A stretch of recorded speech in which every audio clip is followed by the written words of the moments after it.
With Trewin Restorick, Chief Executive of Global Action Plan, an independent environmental charity, he's trying to get us to rethink the way we use and save energy. Very good afternoon to you. Good afternoon. Whatever reason for rising bills, the fact is you could cut them, we could cut them, couldn't we, if we get better at conserving the energy that we use?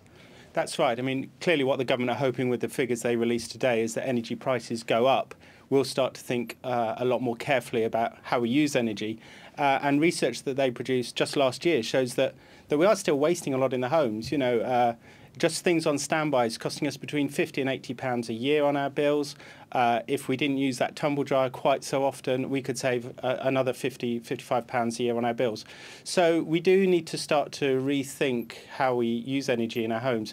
But I do think that the government needs to do a bit more to try and help us buy the most efficient appliances, because we're lagging behind the rest of Europe in that area. Yeah, well, let's talk about that big stuff. I mean, I can understand about the standby buttons and things like that. But a lot of households are in a catch-22 saying, yeah, well, I can see my energy bill is soaring, and I understand that better loft insulation or a new boiler might change all that. But, you know, quite frankly, I'm a bit strapped for cash at the moment.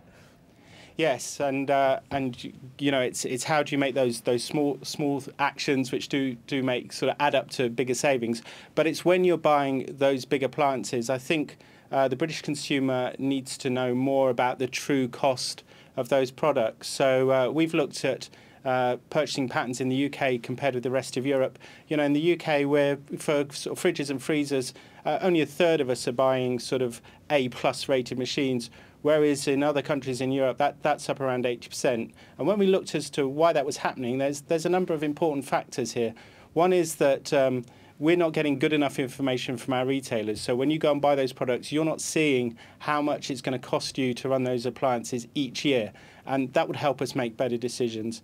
Secondly, the energy labelling, the A to G label, hasn't kept pace with the speed of technology. So A is now no longer good. When I was at school, A was good, but now you need an A++ to buy truly the most efficient appliances. So I think we need to look at the labelling. But also across the rest of Europe, governments have been a little bit smarter about those incentives. They've actually used a much smaller incentive to help us buy the more efficient machines.